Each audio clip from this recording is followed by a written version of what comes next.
Hi, it's Roger Hamilton again with how to lead like a genius. Now that you found out your genius from the genius test, you'll find that as a result of having one of 4 types of genius, you have a natural way that you lead. And there's lots of books out there on leadership, but you're going to find many of them not only contradicting each other, but even talking about the weaknesses of leadership, like Steve Jobs, who's spending too much time on the task and not enough on the people, or Warren Buffett, who spends lots of time on the system, but not enough on the new creative ideas. And what happens is when we realize that we each have a different leadership, we suddenly realize that there's a way for us to do the natural thing for us to follow our path, whether it is at school, if you're at school, whether it is in a job, whether it is at a nonprofit, making a difference in the world. You have one of 4 types of genius. And following your one allows you to actually hold back on the criticism of other people saying, do it more one way or another way. And to be absolutely certain on the way that you should be leading, which is actually your natural way.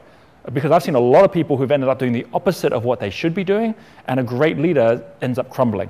So first of all, let's just go through the different types. Dynamo genius has a type of leadership which is very much like Steve Jobs, and I'll come to what that is in a moment, which is very different from Blaze, which is more about the people.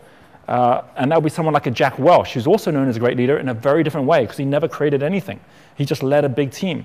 You'll have Tempo, which will be someone like, for example, a Warren Buffett, who's very good at timing, but doesn't have to worry about creating anything new.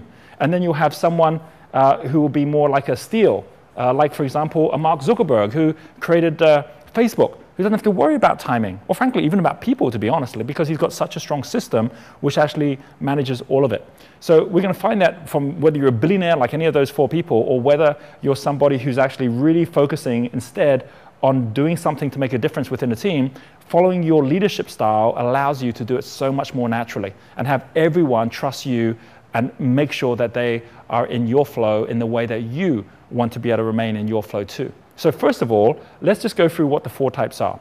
At the top, we have something called task-based leadership.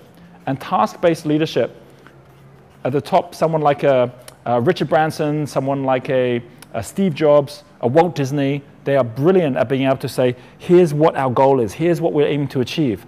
They'll have other people leading the people. They'll have other people getting the details in place. And you can also do that in a small team, where you're saying, right, I've got to be the one who's focused at the strategy, because you're great at doing that if you're a dynamo genius. And that is very different from people-based genius, where the first thing that's important are the people. Are they okay? Are they happy? Are they motivated? Because sometimes someone who's a Blaze genius, they'll be focusing at what's good for the people, and it's not always the task. It may be something different. They might need to slow things down a little bit. So there's a time and a place when this leadership becomes more powerful. But most importantly, you've got to follow what's right for you. And then here we have something which is service-based or activity-based leadership.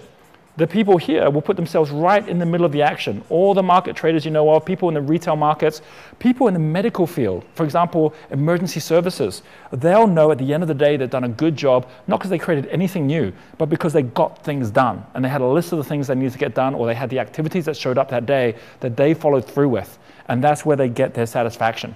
And then we have here Steele, which is data-based, which is all about the detail.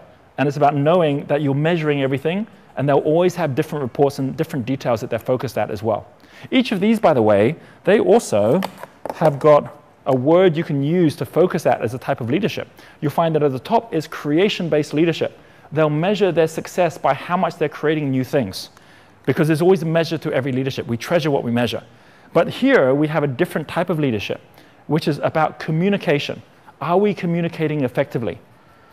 And then you'll have here consultation, which is, do we have everyone involved in the process?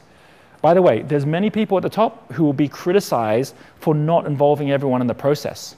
And there'll be many people at the bottom who will be bringing everyone in and getting a dialogue going that will be criticized for not moving fast enough or creating enough. So don't worry about someone criticizing you if that's your type of leadership, because it's a leadership which is natural for you, and doing the opposite feels like hard work. And frankly, you can't be doing both at the same time as the same person. You can have different people in a company or within a team doing all these elements. And that's when you create a really powerful team or a really powerful company. And then finally here, obviously this is calculation. And I've seen many people fail because they were brilliant when it came to people, and then they were having to go and measure and look at all this information, and it just made their mind boggle. They weren't so good in the numbers, they weren't so good in the data, and so as a result of that, because that's how they were going to be judged as a leader, they ended up failing. And I've seen many people on this side who are really good at seeing the detailed numbers, and then they get judged on how good are they with people, at being able to show up at the party, meet new friends, and they really find it really tough. But by understanding they don't have to be doing that, you have the opportunity to be able to put different people in the right leadership role. If you have children, if you have family members, where you're looking for them to be able to really feel like they have the ability to make a difference in the world, then ensure that they have got a way that they are set up for success, that you have them leading in the way that's best for them. And one final thing, this isn't just about how you go about creating a team where everyone can lead in a particular way. This is about the fact that everything evolves. Everything evolves through all 4 stages. Because every year, for example, we go from spring to summer, summer to autumn to winter. Every team goes through this, every relationship and every business goes through this as well. So there are 4 elements within a business in terms of any cycle, which will start with something called form, when you're bringing people together. And when that's happening, this person is always the best to be coming on board. Then you move to the second one, which is storm, which is where everyone now is finding their feet and working together with each other. This is where the person who is the people-based person is the best at leading. And then you move to this level here, which is something which is called norm, which is where everything now settles down. This is autumn energy. And the people here are really good at doing this, whereas the people up here will go back up to forming something new again. So the team will never settle. And eventually you get to this thing here, the 4th stage, which is called perform. It's like 4 gears in a car. You don't want to start in 4th gear.